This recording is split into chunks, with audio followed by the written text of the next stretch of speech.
Welcome back. Well, it's Gorman Falinski time. Patrick Gorman here in the studio. Jason Falinski is loyally sticking with his locked down subjects there on the northern beaches. And I'll start with you, Jason. It's a harsher lockdown than you've ever been subject to, and your voters, it seems about as strict as others around the nation, but it's not working. Is the issue that not enough people are actually following the orders? Tom, how would I know is the answer, but look, it certainly looks that way. I mean, you know, it's very hard to interpret the data any other way. So from what you can see, that's what you think. There are too many people not following the rules, and that's the issue here. Well, is there any other? I mean, every day we find, you know, somewhere between 20 and 40% of people were in the community while infectious. I don't know how that's possible if everyone's under lockdown, you know, orders of stay-at-home orders. So it just becomes very, well, I'm happy to hear other explanations, but I think compliance is the big issue, isn't it? And is it compliance in areas? Are you willing to be that blunt? When you look at the data, it does obviously seem to be focused in some areas more than others. I think when you looked at the number of people who are infectious in the community, that seems to also follow that same clustering of data in different areas, yes. So how do you fix it if that's the problem? Well, the strategy at the moment seems to be deployment of more resources into that area to explain the importance of the health orders and the importance of complying with the health orders. And also there's been a lot of vaccine diverted to those hotspot areas to try and beat the outbreak by massively increasing the number of people who are either partially or fully vaccinated in those hotspot areas. All right. Patrick, and we'll note that it seems like Jason's following the rules, judging by his hair there. He's not visiting any underground hairdressers, perhaps I could suggest. Medical experts today, an open letter to the Australian. Don't wait for Pfizer, get AstraZeneca. Would you back that sentiment?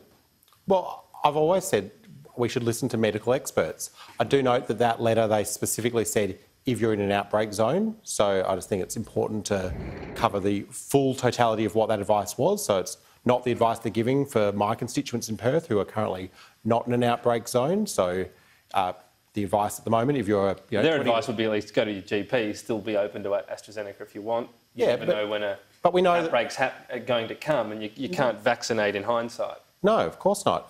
But the GP network is only one part of what we're going to need to do mass vaccinations across this country. Not everyone can get in to see their GP to have that conversation. We've got to be honest about that. I saw some comments today about possibly expanding the number of people who can administer the vaccine, which is acknowledging that we need more workforce to get everyone vaccinated. Now, I don't know why we weren't talking about that months and months ago. Indeed, I would have thought that that's something the Prime Minister and his Health Minister and others should have been doing, is looking at the workforce needs to distribute the vaccine. But we don't have enough diversity of supply. We didn't order enough vaccines. It is taking longer than the Prime Minister promised that it would to vaccinate Australians. But that's the reality of where we are right now. That's why we order enough. They haven't come quickly enough. We haven't. I always like to reassure people that there are vaccines coming. There'll be enough for every Australian. We have to keep that message. So I was talking about the timetable, as opposed to, I mean, you know. What do you make? I mean, of ultimately, everyone will be over 30, and they'll be on Monday. Queensland was clearly a hotspot already. Jeanette Young said, "I've said before, I don't want young people getting AstraZeneca." And a day later, she said, "Oh, you can go to your GP."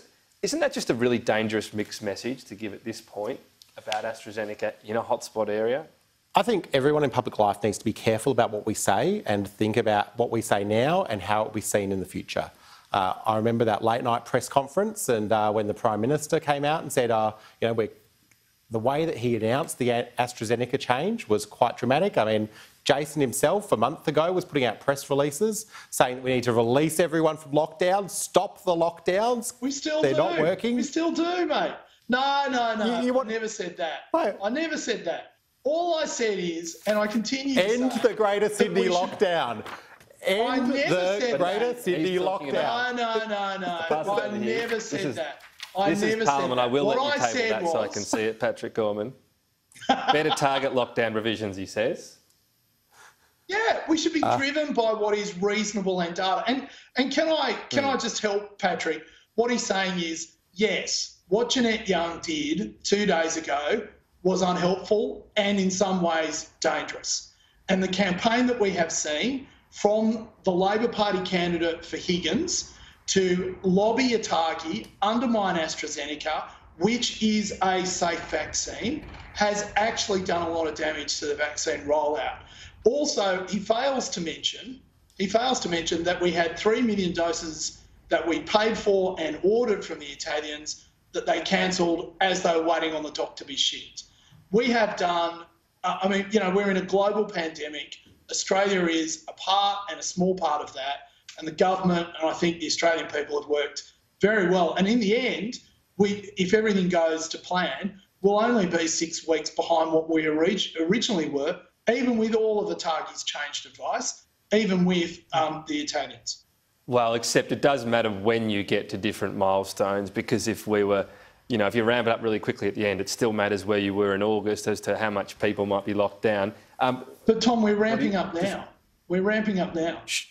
Sure, but we're not ramped up. If we hit earlier milestones at earlier points. Okay. So... But isn't that... hang on. If you go back to all the original timeframes, and I take what your point around what happened with Italy and so on, but we were meant to be way ahead of where we were right now. That freeze rate, and if you got to... If you got to the 50 or 60% in June, July, even if you still get to the same point in October or November, it matters where you were earlier on, because every person vaccinated means you're less likely to have an outbreak such as Sydney, and the outbreak's more likely to be smaller and easier to contain. Well, two things very quickly. Yes, that's absolutely right. But what you're asking me to ignore is the 3.1 million doses that the Italians cancelled or didn't ship as they were sitting on the dock. Of course, we'd be further down the line if they had. Of course, it matters where we're up to. The second thing, Tom, which you keep saying, which just isn't true, is that we won't have outbreaks when we have vaccination rates of 50 or 60%. Well, I didn't say UK, that. just the other the size day, of them. I didn't say we wouldn't have them. I said they're likely to be smaller and likely to be easier to contain. No, but that's not true either. I mean, some of the biggest daily total positive cases in the UK came after they reached over 45% fully vaccinated because they opened up people more. in the UK. Because they were more open No, that's not true either. Freedom Day came later.